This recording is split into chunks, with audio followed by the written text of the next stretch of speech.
En el nombre de Allah, clemente, misericordioso, que la paz y las bendiciones sean con el profeta Muhammad sallallahu alaihi wasallam, con sus familiares, sus compañeros y todos aquellos que sigan su ejemplo hasta el día del juicio final. Quiera Allah Azza wa Jal concedernos comprender el conocimiento que se encuentra en los textos sagrados, en el Corán y en la sunna auténtica del profeta Muhammad sallallahu alaihi wasallam. Quiera Allah concedernos la luz que existe en esos textos para que ilumine nuestro corazón, para que nuestro corazón se llene del Tawhid y podamos expulsar de nuestro corazón todo resto que pueda existir de idolatría o de amor y obediencia a otros que no sea Allah Azza wa Jal. Continuamos con la temática de este seminario, que es la aqida o el tawhid, el monoteísmo.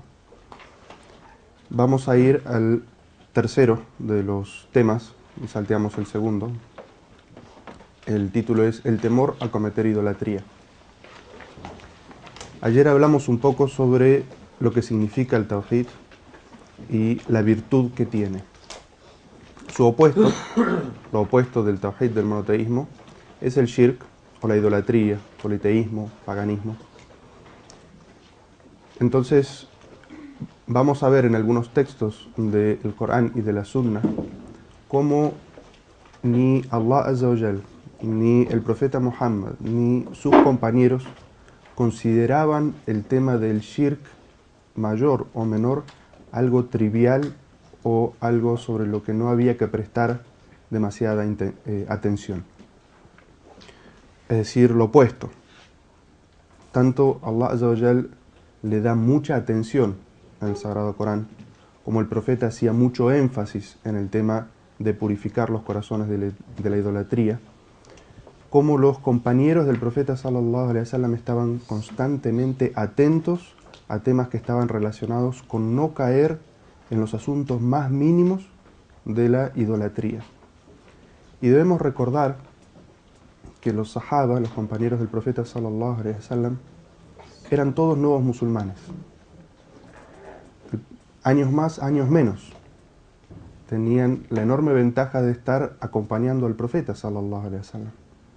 Pero todos ellos, los jóvenes que se habían convertido al Islam y aquellos ya de edad avanzada que se habían convertido siguiendo al profeta sallallahu alaihi wasallam, venían de una vida de idolatría. De hecho, creo que no se conoce en los hadices del profeta sallallahu alaihi wasallam alguno de los sahabas que haya pertenecido a lo que se llamaba el Hanifía, o los que eran seguidores del monoteísmo de Abraham. De hecho, el único que se menciona en los hadices o la historia es Waraqa ibn Naufal, que era tío de Hadilla, y cual Hadilla, al ver lo que le había pasado al profeta sallallahu alaihi wasallam el primer día que comenzó la revelación, lo lleva al profeta sallallahu alaihi wasallam a hablar con Waraqa ibn Naufal. Pero como todos sabemos, él no llegó a pronunciar su testimonio de fe. De todos los otros sahabas, todos los que entraron en el Islam después, lo que sí sabemos es que eran idólatras. Entonces, la relación que ellos tenían con la idolatría era una relación muy cercana. Y por eso la preocupación que todos ellos tenían, comenzando por el mensaje, en purificar todo concepto o prejuicio que pudiera haber en la mente y el corazón de los sahabas sobre asuntos que estaban relacionados a la idolatría. Y por eso vamos a ver que todos los hadices que están mencionados y que ustedes van a encontrar en ese cuadernillo que tienen con ustedes,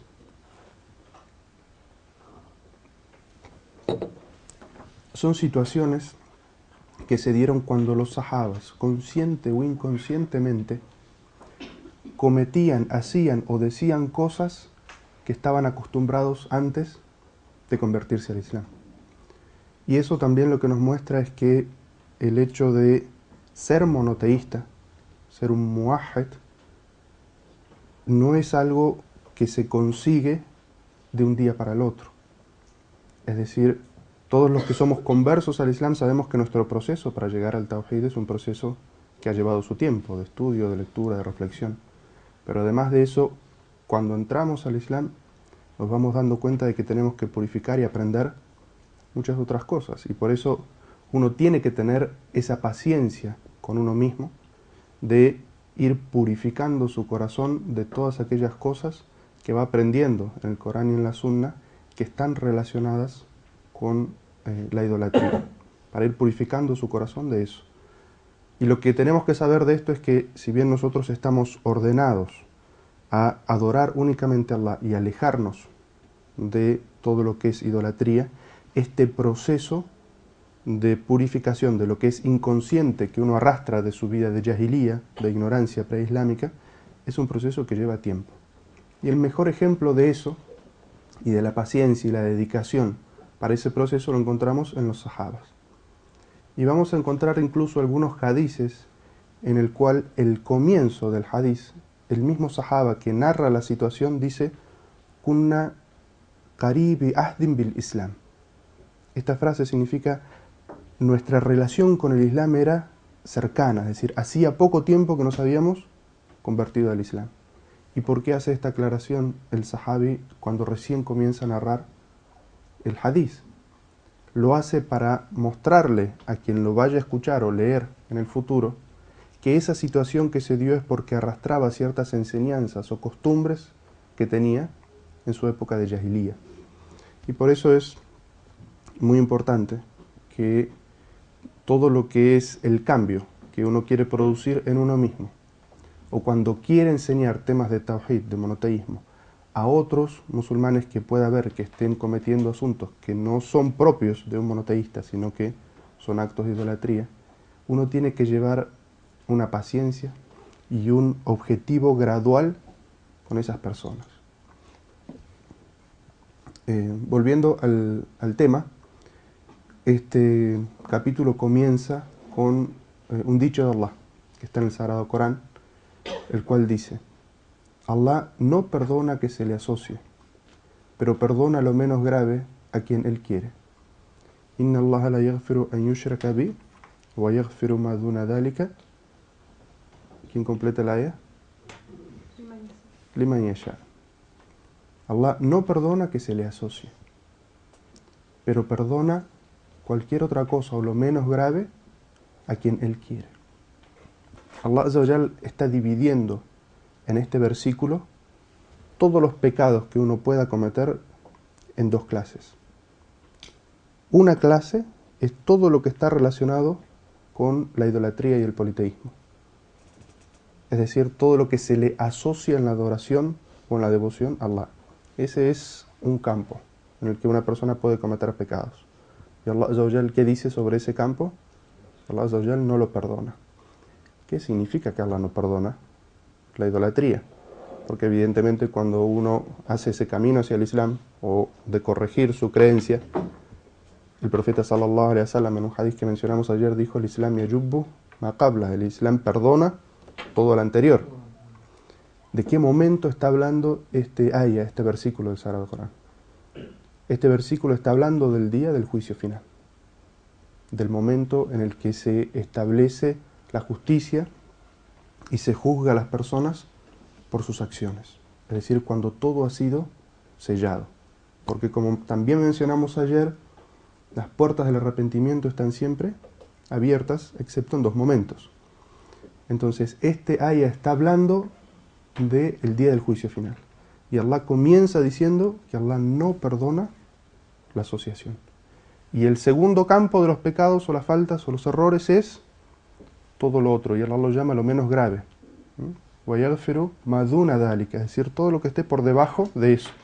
Es decir, que Allah Azza wa Jal también nos da el concepto de que el peor de los pecados es la idolatría. Entonces, Allah Azza wa Jal dice que todo lo que esté relacionado con el shirk, con la idolatría, Allah no lo perdona. Mientras que cualquier otra falta, يَغْفِرُ مَا دُونَ ذَلِكَ لِمَنْ يَشَاءُ, se encuentra bajo el deseo de Allah, la voluntad de Allah. Allah, si quiere, lo perdona en su misericordia, y si quiere, castiga por ello, por su justicia. Porque, como todos ustedes saben, uno de los nombres y atributos de Allah es el justo, la justicia. Y por eso Allah no castigará, y lo dice repetidas veces en el Sagrado Corán, que Allah jamás va a castigar a alguien injustamente, y que el día del juicio uno se va a encontrar con absolutamente todo, incluso un átomo de bien que haya hecho, lo verá, y un átomo de mal que haya hecho, lo verá. Entonces, este día del juicio, la regla es que todo aquello que uno haya hecho de idolatría, politeísmo, si no se ha arrepentido de ello en este mundo y lo ha corregido en su creencia, eso es algo que Allah no va a perdonar y uno debe pagar y ser castigado por ello. Es decir, el día del juicio, aquello que esté en nuestro registro izquierdo relacionado con la idolatría y el politeísmo, Allah no lo perdona. Eso nos tiene que hacer tomar conciencia de que lo que más debemos dedicarle tiempo y estudio es a temas de Tawhid. Y algunas personas piensan que el Tawhid es tan sencillo como decir la ilaha illallah. Y no es así. El Tawhid es la piedra fundamental del Islam. Y el Tawhid, y si ustedes se fijan, subhanallah, los libros que le dan a uno, puede ser presentación general del Islam, o el Islam, ¿cuánto ocupa el Tawhid en esos libros? ¿Cuánto recuerdan ustedes que ocupe el capítulo del Tawhid en esos libros? Muy poco. Y en la biblioteca islámica incluso, es decir, lo que serían los escritos de los musulmanes, todo lo que habla sobre el Tawhid también es relativamente menos que lo que habla sobre otras ciencias islámicas. Entonces, ahí nos damos cuenta también una falla en la metodología que tenemos, sobre todo los musulmanes en Occidente. Si uno se fija lo que está traducido al idioma español, inglés, francés, lo que está traducido sobre el Tawhid es mucho menor en relación con lo que está traducido a otras ciencias, siendo que es lo más importante que uno tiene que purificar y comprender viniendo de una creencia o estando rodeado de creencias idolátricas y politeístas como las que conocemos. Allah Azza wa Jal dice en ese versículo que todo lo que está relacionado a la idolatría, el día del juicio no tiene perdón. Y todo lo otro se encuentra bajo su voluntad. Si Él quiere lo perdona y si quiere castiga. Otro versículo del Sagrado Corán, el profeta Abraham. Y nosotros sabemos que en estas sociedades lo llaman Abraham el padre del monoteísmo, porque de alguna manera es compartido su aceptación como profeta por las tres religiones monoteístas, el judaísmo, el cristianismo y el islam. Este profeta, que era cercano a Allah, dice unas palabras, y esas palabras nos llegan, nos son transmitidas por Allah en el Sagrado Corán. Dice: y cuando Abraham dijo, Señor, evita que mis hijos y yo adoremos a los ídolos, es decir, caigamos en la idolatría. Uno podría imaginarse que un profeta de Allah, como Abraham, en un momento de súplica, le pide a Allah que lo proteja a él de no caer en la idolatría, de no caer en la adoración de ídolos. Y la imagen, an-na'bud al-asnam, la imagen en idioma árabe es una imagen muy ruda, muy vívida, que dice adorar a los ídolos. Y uno puede imaginarse lo que significa estar delante de un ídolo y adorarlo. Un profeta de Allah, un monoteísta, como era Abraham, y que además diga que yo y mis hijos, mi descendencia, y todos aquí sabemos lo difícil que es inculcar el monoteísmo a nuestros hijos, además estando rodeados de una sociedad donde la idolatría y el politeísmo es algo tan común. Pero que si un profeta estaba preocupado de caer en la idolatría, a pesar de tener la garantía de que él recibía la revelación y el mensaje. Y ustedes saben que una de las características de los profetas y los mensajeros es el isma, o la infalibilidad. Es decir, estaban protegidos de cometer cualquier error, porque lo que ellos enseñaban o pregonaban, evidentemente iba a ser seguido por todos sus seguidores. Es decir, que Allah los protegía de caer en cualquier error. Y a pesar de eso, Ibrahim le pide a Allah en un dua que lo proteja de caer en la idolatría y a su descendencia. Entonces, si una persona como Ibrahim estaba preocupado por eso, y nuestro ejemplo son los profetas, significa que nosotros no debemos decir, bueno, yo ya soy musulmán, soy muahid, y como que tengo garantizado que voy a ser toda mi vida monoteísta. Significa que nosotros tenemos que preocuparnos también. Y de la misma forma, Abraham nos enseña que contra la idolatría no podemos solos. Y que por lo tanto tenemos que pedir y solicitar la ayuda de Allah Azza wa Jal. Y para la educación de nuestros hijos, también debemos hacer lo que hizo Ibrahim, que es pedirle a Allah Azza wa Jal por el monoteísmo de ellos. Es decir, no debemos ser negligentes y decir como ellos son, por ejemplo, descendientes de marroquíes y mi familia siempre ha sido musulmana por generaciones y generaciones, yo ya no tengo que preocuparme por el Islam y el monoteísmo de mis hijos. No, Ibrahim, que era profeta, y su descendencia iba a ser, y su ascendencia iba a estar en la casa profética, como se llama, él hacía este dua sincero a Allah y le decía, protégeme a mí de la idolatría, de caer en la idolatría y también a mis hijos. Luego hay un hadith del profeta Muhammad sallallahu alaihi wasallam que dice, lo que yo más temo para vosotros es la idolatría menor. Y al ser preguntado qué era esa idolatría menor, dijo ar-riya, es decir, aparentar. Este hadith explicamos un poco ayer, que el profeta sallallahu alaihi wasallam, hablando con sus compañeros, y este hadith hay que contextualizarlo, este hadith el profeta sallallahu alaihi wasallam lo dijo sobre el final de su vida, es decir, cuando ya el Estado Islámico y el Estado de los musulmanes y la divulgación del monoteísmo era tal, que el profeta dijo en una de las narraciones de este hadith, yo no temo que ustedes vuelvan a caer en la adoración de ídolos, es decir, en su sentido más aparente, es decir, que haya un ídolo y ustedes se prosternan delante de él. Pero sí temo que ustedes caigan en acciones de idolatría menor. Esto muestra que el profeta sallallahu alaihi wasallam, como lo dicen las palabras, lo que más temo. Es decir, el profeta avisó en otros hadices que los musulmanes íbamos a caer en distintas generaciones en distintos pecados. Dijo que en algunas generaciones se iba a perder la vergüenza, en otras generaciones se iba a perder la confianza, el amana. En otros hadices el profeta sallallahu alaihi wasallam dijo que en algunas generaciones iba a haber muchas matanzas, mucha sangre derramada. Sin embargo, la frase que utiliza en este hadiz,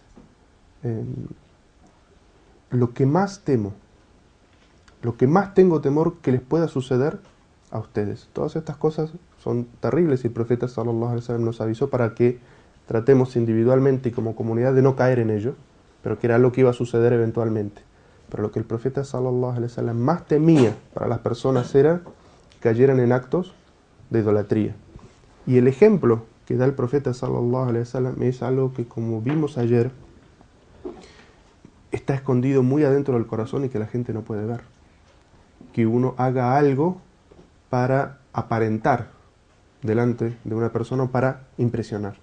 Y ayer mencionamos el ejemplo de el salá. Y podríamos mencionar hoy otro ejemplo, el ejemplo de la sadaqa, la caridad.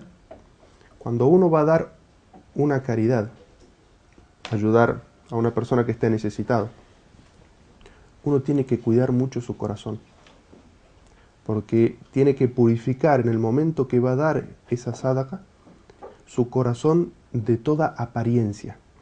No solamente delante de que otras personas lo vean, sino incluso quien recibe la sadaqa.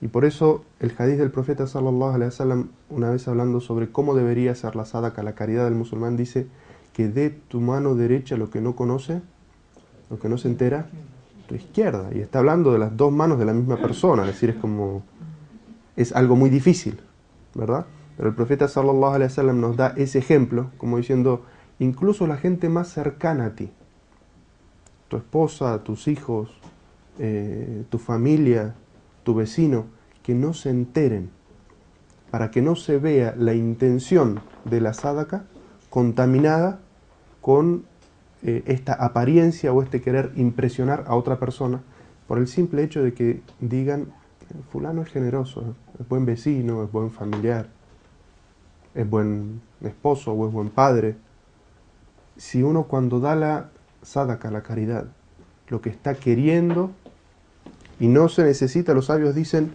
no se necesita que la intención completa sea esa, porque uno puede tener una intención de complacer a Allah y además que su vecino piense que él es buen vecino, y la intención ya está contaminada.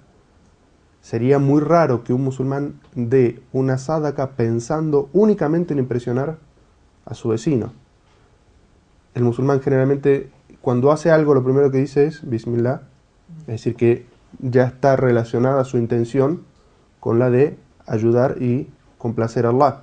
Pero si a la vez hay algo en su corazón que lo hace porque quiere obtener algún beneficio mundano con esas personas, el solo hecho de que piensen que él es buen musulmán, o de que es buen vecino, o de que está siempre, cada vez que se lo necesita, él está allí, quiere que piensen eso de él, ya su intención está contaminada. Y el profeta sallallahu alaihi wasallam, algo tan sutil que se encuentra en lo profundo del corazón, y a veces incluso la persona no lo considera conscientemente, eso ya hace que se contamine esa obra. ¿Y el resultado cuál es? Que se comete un acto de idolatría menor, y esa obra que uno pensaba que era una buena obra, esa obra no va a ser tenida en cuenta como una buena obra, sino que va a ser tenida en cuenta como una mala obra. Y el día del juicio, Allah no lo perdona. Y la persona ha sido consciente de eso, la persona ni siquiera ha sido consciente de eso. Por eso es que el profeta sallallahu alaihi wasallam, cuando hacía súplica, había una súplica que decía: oh Allah, perdóname aquello de lo que soy consciente y de aquello que he hecho de mal sin saber. El profeta Muhammad sallallahu alaihi wasallam, porque cuántas veces uno puede hacer algo que piensa que está haciendo el bien y en realidad su intención está contaminada de alguna manera y pasa a ser un acto malo sin que uno siquiera lo sepa. Los actos evidentes uno sabe. Cuando metió la pata, cuando cometió algo que no debía, uno es consciente de esas cosas mayores, pero hay otros detalles menores que uno puede ser inconsciente de ellos. Y por eso el profeta sallallahu alaihi wasallam nos enseñó esta fórmula en la súplica: oh Allah, perdóname por aquellas cosas que he hecho que sabía, es decir, que era consciente que las estaba haciendo, y aquellas que inconscientemente y sin saber las hice y son malas acciones. Y es una excelente fórmula para que pidamos a Allah azza wa jal de esa manera.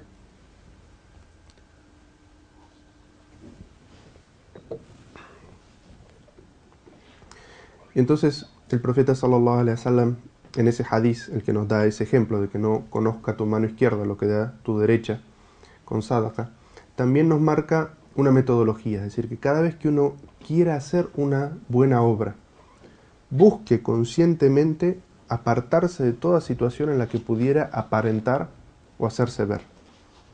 Es decir, cuando uno va a hacer la oración, el profeta sallallahu alaihi wasallam, una vez le preguntaron cuál era la mejor clase de oración.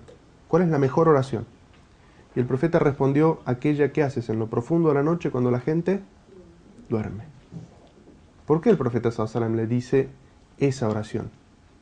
Porque en esa situación, cuando están todas las personas durmiendo, los padres duermen o el cónyuge duerme, los hijos, nadie lo ve, lo único que lo ve es su Señor.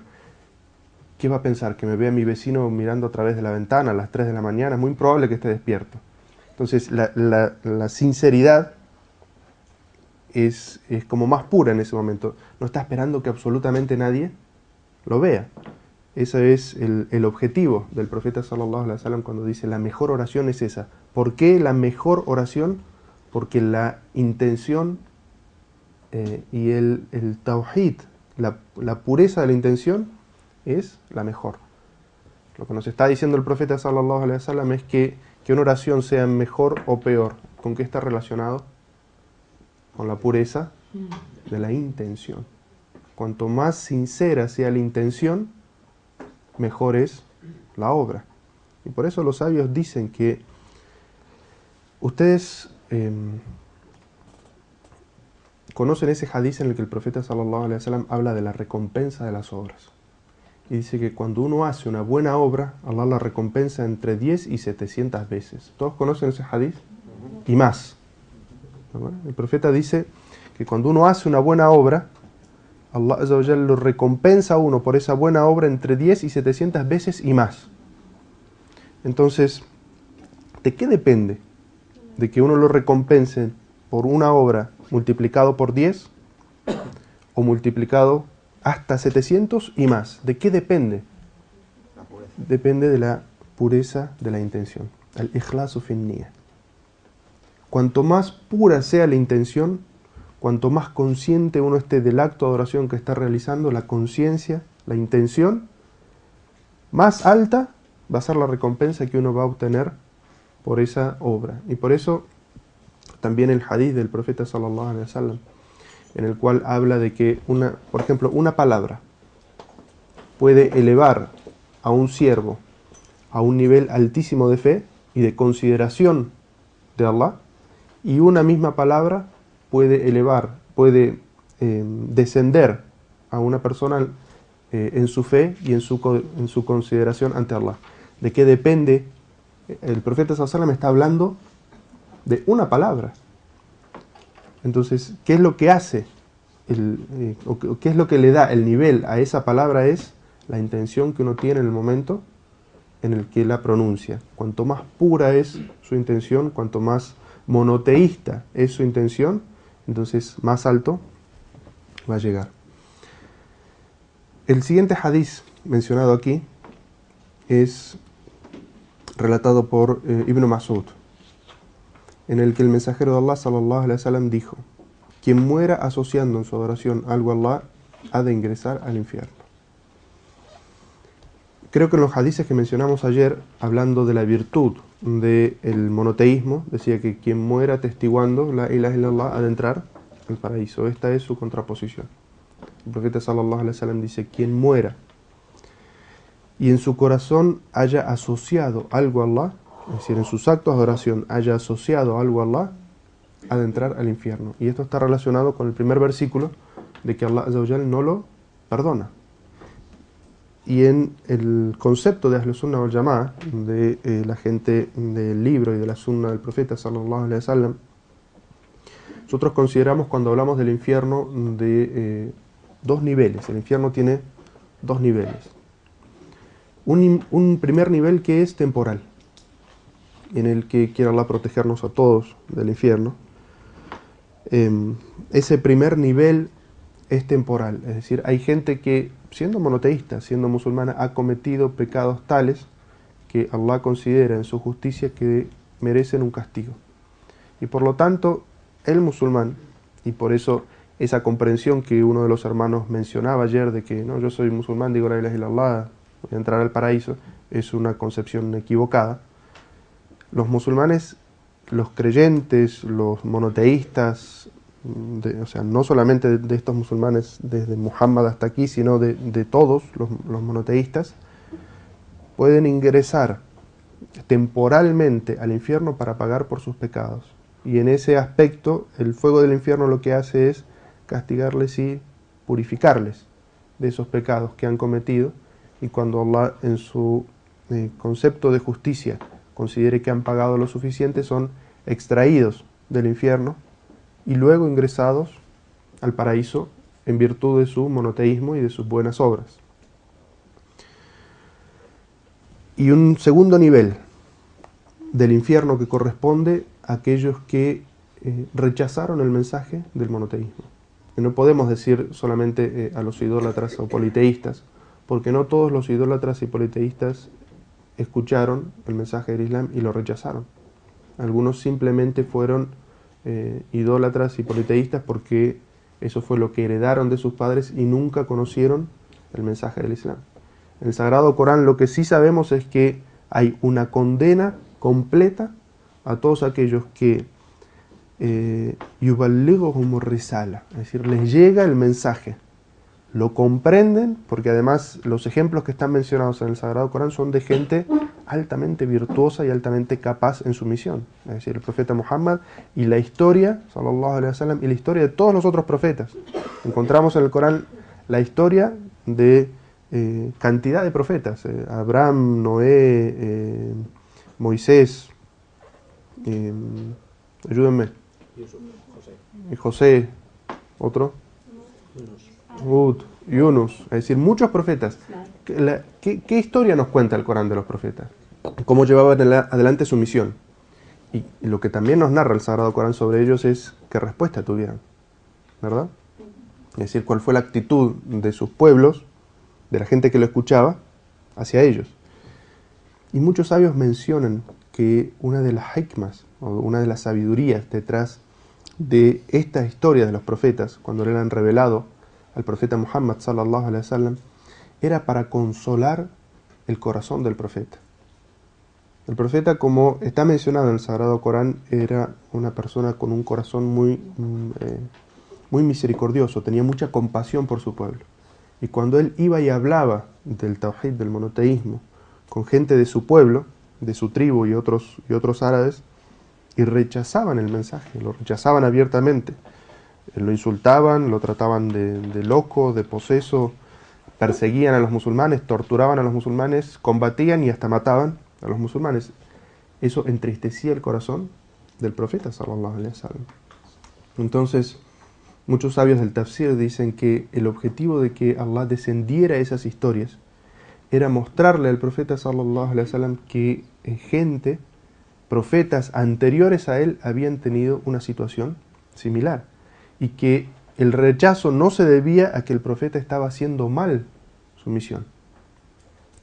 No era que él estuviera incumpliendo con el objetivo para el cual Allah lo había mandado, sino que es lo que se llama sunnatullah, o la tradición o la costumbre que las situaciones tienen. Cuando Allah Azza wa Jal envía un profeta, una persona que llama a la verdad, hay quienes creen en él y quienes lo rechazan. Siempre va a pasar eso. Y por eso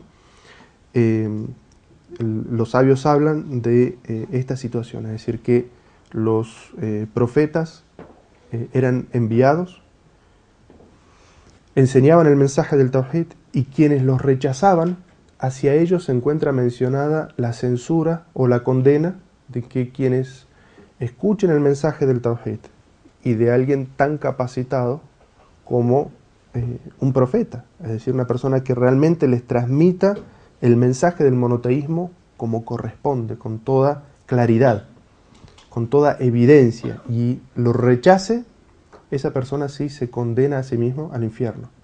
Es lo mismo eso que tener un vecino marroquí con el que uno no habla durante 10 años. Es decir, él sabe lo que es el Islam simplemente porque vive puerta pegada con un marroquí. ¿Le ha llegado el mensaje? Entonces uno tiene que tener mucho cuidado cuando habla o condena a las personas porque no son musulmanas.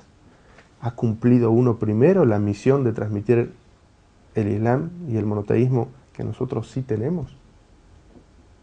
Entonces, cuando uno va a hablar sobre esas situaciones, sobre quiénes entran al paraíso, quiénes entran al infierno, uno tiene que limitarse a decir quién tenga determinadas características será de la gente del paraíso, porque eso es lo que se encuentra mencionado en el Corán y en la Sunna.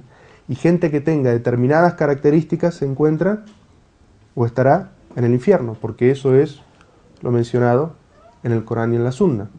Pero hacer el veredicto sobre los individuos, entonces eso es algo que los musulmanes no debemos, porque el juicio y lo que se encuentra dentro de los corazones, el único que lo conoce es Allah.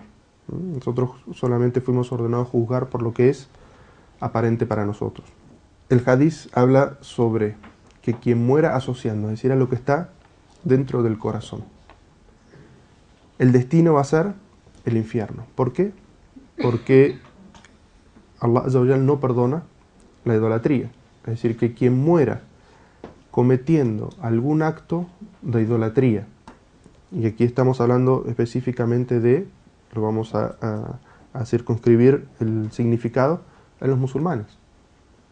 Es decir, quien siendo musulmán sea negligente con el estudio del Tawhid y cometa acciones que son idolatría mayor o idolatría menor, y no se arrepienta de ellos y rectifique su creencia y su comportamiento antes de morir, ha de ingresar al infierno a pagar y purificarse de esos pecados. Y por eso la relación que tiene este hadiz con el título de este capítulo, que es el temor a caer en la idolatría, es evidente. Es decir, si es algo que nosotros siempre confiamos de que si hemos cometido algo mal, Allah Azza wa Jalla el día del juicio lo pase por alto, nos perdone, tenga compasión de nosotros.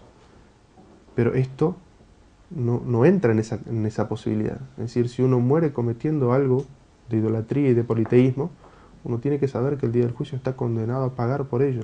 Eso no entra dentro de la posibilidad de misericordia.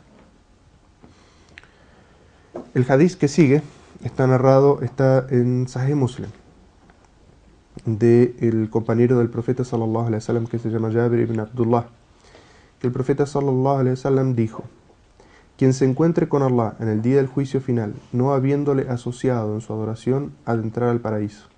Y quien se encuentre con él habiéndole asociado en su adoración, entrará al infierno. Es decir, es un hadiz similar en su contenido. Es decir, el profeta sallallahu alaihi wasallam hace una aclaración contundente. El día del juicio, el momento del juicio, quien se encuentre con Allah habiendo cometido idolatría, conscientemente o inconscientemente, habiendo tenido acceso al conocimiento,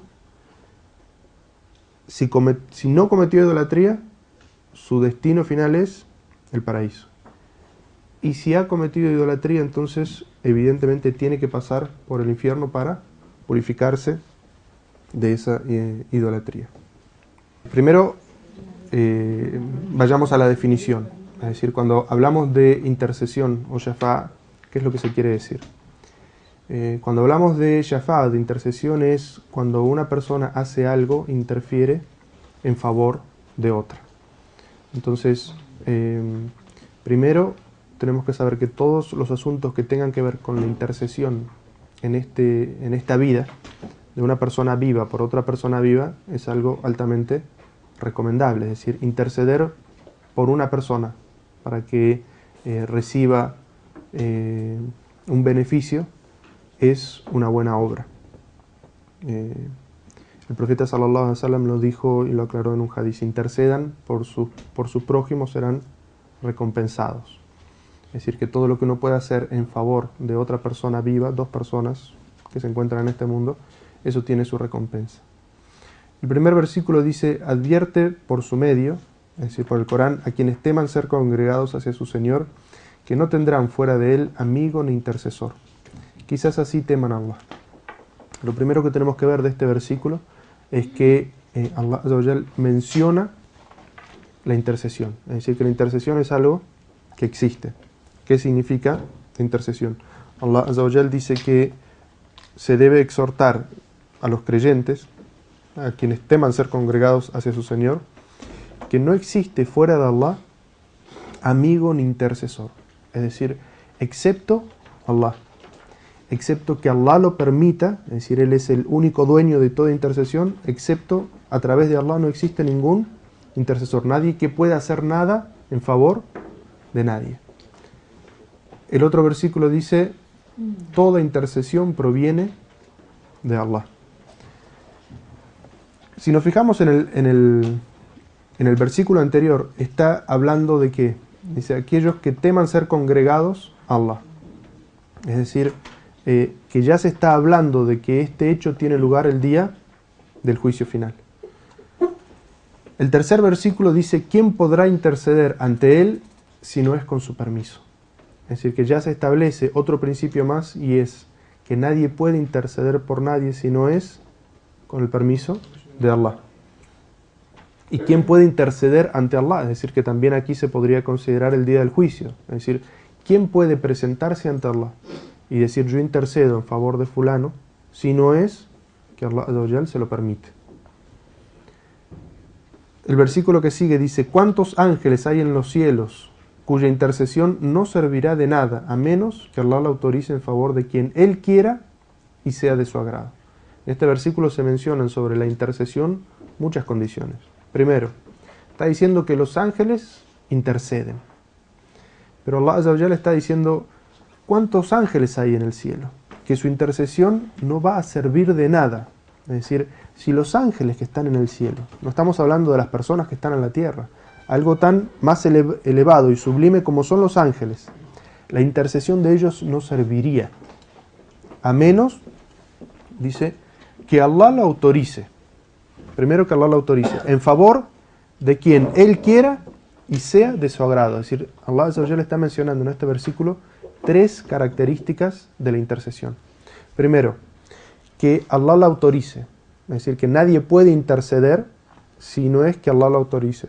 Segundo, para quien Él quiera. Entonces, aquí están representadas las dos personas o los dos entes respecto a la intercesión. El que intercede en favor de y el que recibe la intercesión en favor suyo.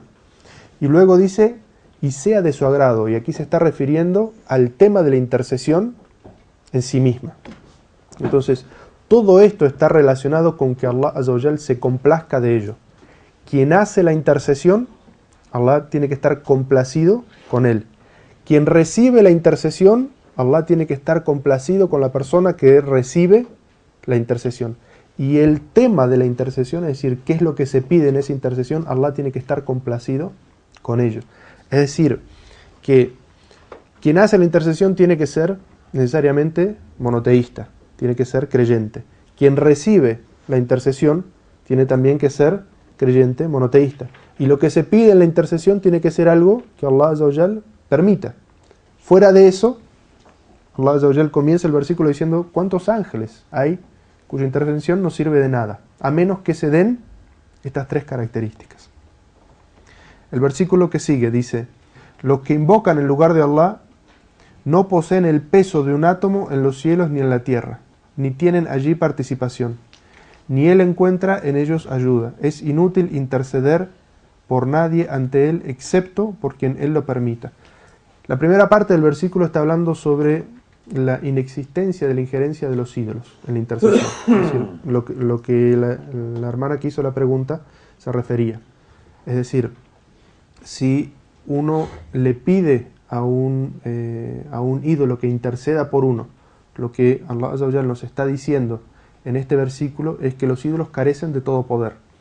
Fijemos, primero se dirige a la persona y le dice: aquellos que ustedes invocan en lugar de Allah. Y comienza a describirlos. Dice: no poseen el peso de un átomo en los cielos ni en la tierra. Es decir, ¿acaso ellos tienen poder en los cielos y en la tierra?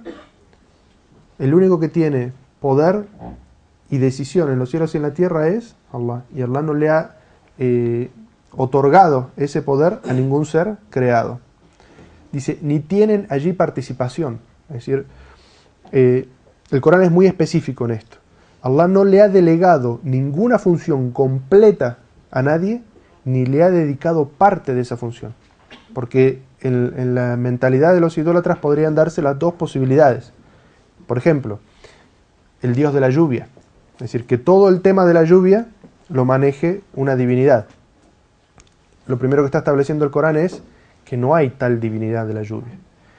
Otros podrían pensar, los que manejan la lluvia en este valle o en este país es, ¿cómo está el santo del trabajo? O sea, el que maneja el trabajo en España tiene un nombre, el que maneja el trabajo en Argentina es otro, es decir, son distintos los santos. Así que dentro del departamento de trabajo de España el santo es uno y dentro del departamento de trabajo en Argentina es otro. Entonces, Allah Azza wa Jalla está estableciendo claramente eso, de que no hay un santo que maneje el trabajo, el Ministerio de Trabajo en todo el mundo, y tampoco hay un santo para el Ministerio de Trabajo en cada uno de los países. Ninguno de los dos escenarios existe. Y luego dice, ni Él encuentra en ellos ayuda. Es decir, hace reflexionar a la persona que lee o escucha esto. ¿Acaso Dios necesita de la ayuda de un santo? Es decir, ¿por qué la existencia de un santo? O de un intercesor. ¿Por qué o sea, Allah no tiene capacidad de dar a cada persona lo que merece, que pone delega en un santo el tema del trabajo porque él está agobiado con demasiadas cosas? Ese es el concepto que nosotros tenemos de Dios, de Allah.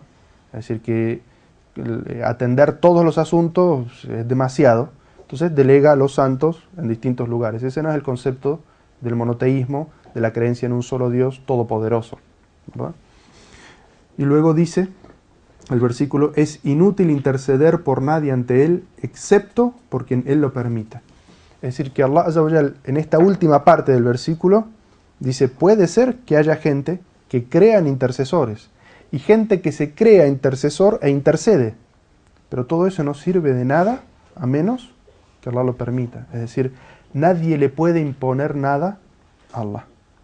Y ese es también un argumento que tienen aquellos que creen en los santos, en las vírgenes o en el poder de alguna divinidad, que es un ser tan poderoso que como que le impone a Dios. O Dios le ha delegado esos asuntos, entonces por eso es que el versículo coránico lo niega al final. Y dice, si alguien cree en la intercesión y otro se cree intercesor, eso no obliga a Allah a aceptarlo y eso no va a tener ningún beneficio. Luego se menciona, dijo Abul Abbas.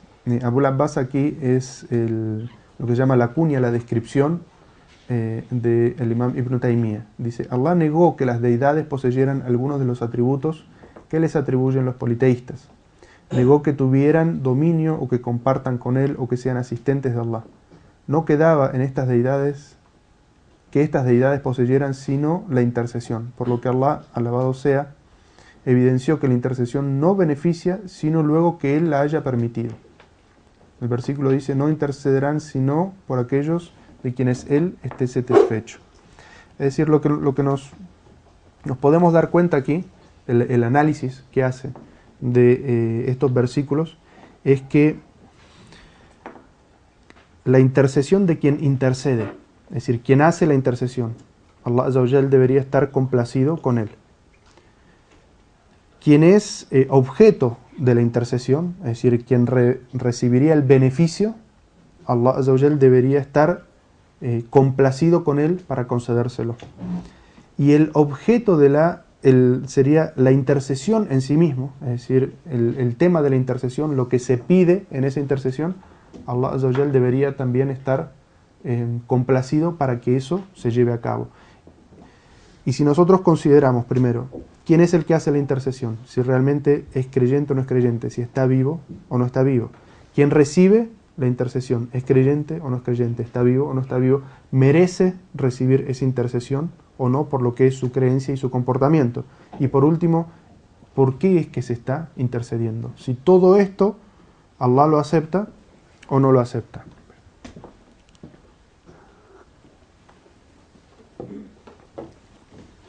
Hay un hadiz que se menciona allí, dice que Abu Huraira le preguntó al mensajero de Allah, oh mensajero de Allah, ¿quién será la persona más afortunada en recibir tu intercesión? Dijo el profeta sallallahu alaihi wasallam, quien diga que nada ni nadie tiene derecho a ser adorado sino Allah sincero de corazón. Este hadiz lo que muestra es que existe la intercesión, como está mencionada en el Sagrado Corán, pero los que van a recibirla, ¿quiénes son? Los que son sinceros de corazón en su monoteísmo. Entonces, analizando esas tres condiciones que mencionamos con respecto a la intercesión. Primero, Allah dice en un versículo que la intercesión pertenece a Allah. Entonces, ¿la intercesión de quién se pide? ¿Debemos pedirla directamente? Por ejemplo, levantar las manos y decir, oh Muhammad, intercede por nosotros. O bueno, como hacen los idólatras, que te pido santo fulano o virgen fulano que intercedas por mí. Es decir, ¿de quién es posesión la intercesión? Como es una posesión de Allah, es de Allah quien se pide. Y por eso el musulmán, el monoteísta, lo que hace es, si quiere la intercesión de alguien por uno es, oh Allah, concédeme que Muhammad pueda interceder por mí el día del juicio. Y la intercesión no es solamente de Muhammad. El profeta sallallahu alaihi wasallam aclaró en distintos hadices que los profetas interceden. En este versículo que recitamos dice que los ángeles interceden. En algunos hadices también se menciona que quienes hagan determinadas obras virtuosas y alcancen un nivel en la consideración de Allah también podrán interceder por personas de su familia o por naciones, por personas de la nación islámica. Es decir, que el día del juicio son muchas las intercesiones que van a tener lugar, pero ¿de quién se deben solicitar? La intercesión se debe solicitar de Allah. Y ahí tenemos que ver las otras dos condiciones. Y es primero que quien hace la intercesión, Allah tiene que estar complacido con él. Y segundo, quien recibe la intercesión, Allah tiene que estar complacido con él. Entonces, si quien está solicitando la intercesión de una virgen, o de un santo, o de un ídolo, o del dios de la lluvia, o de quien sea, es idólatra, es decir, lo está solicitando de quien no se solicita, porque se solicita únicamente de Allah y ese es el monoteísmo, significa que esa intercesión va a ser denegada. Y tercero, tenemos que ver cuál es el tema que se solicita en esa intercesión. Es decir, si es algo lícito o si es algo verdadero lo que se solicita, en ese caso sería posible que Allah lo concediera. Y si no es lícito originalmente, lo mismo que el dua. Cuando una persona hace una súplica, ¿no? Uno levanta las manos y dice: oh Allah, concédeme que ahora cuando vaya al banco a pedir una hipoteca para poder comprarme una casa a través de la usura, que me lo concedan. ¿Ah? ¿Sería lógico hacer un dua así? No. Por ejemplo, en el país donde vivo yo, en Colombia, dicen que los sicarios, que son los que se dedicaban a matar a la gente por dinero, tenían su propia virgen, que es la virgen de los sicarios. Y que cada vez que iban, o sea, que les pagaban para que vayan a matar a una persona, se encomendaban a la virgen y le pedían a la virgen que les dé puntería para cumplir con su trabajo. ¿No? O sea, ¿ustedes se imaginan una intercesión así? O sea, ¿en qué lógica cabe? ¿En qué lógica cabe? Subhanallah. Subhanallah, Allah no ha puesto nada de todo eso en seres creados. O sea, toda súplica se debe únicamente a Allah, y Allah es quien la concede. Específicamente de un ser vivo a un ser vivo, uno puede pedirle siempre que tenga la claridad en su corazón que esa persona puede obrar dentro de los límites que Allah le ha permitido en este mundo. Es decir, uno puede ir y buscar a una persona de influencia, un secretario en el Ministerio de Trabajo, y decirle: vos que sos familiar mío, ayúdame a conseguir un trabajo. Pero si uno tiene la claridad de que lo que él está haciendo está dentro de su capacidad humana, y que si Allah ha decidido que uno no va a tener trabajo, por más que intente este familiar dentro del Ministerio de Trabajo, no va a conseguir trabajo, ¿verdad? Ahora, si el que está vivo le pide a alguien que ya está fallecido, como es en el caso de los santos y de las vírgenes, el musulmán lo que sabe con respecto a su creencia es que el simple hecho de pedirle a alguien que está fallecido y que ya no tiene capacidad de acción en este mundo representa un acto de adoración, porque se está pidiendo algo que la gente no tiene capacidad, es decir, ya pertenece al más allá, y pensar que ese santo o esa virgen o tiene influencia directamente sobre el Ministerio de Trabajo, es decir, que se le da el poder de una divinidad, o que tiene influencia en la decisión de Allah y por lo tanto es un intercesor. Entonces, ambas situaciones para lo que es la creencia del monoteísmo están equivocadas. La primera sería una idolatría mayor porque se le da el poder de divinidad, y el segundo sería darle un poder, un acceso que es el de interceder ante Allah, siendo que Allah no le ha dado a ningún ser creado ese poder. Y incluso aquí en el versículo le dice: ni siquiera a los ángeles, a menos que Allah sí lo quiera.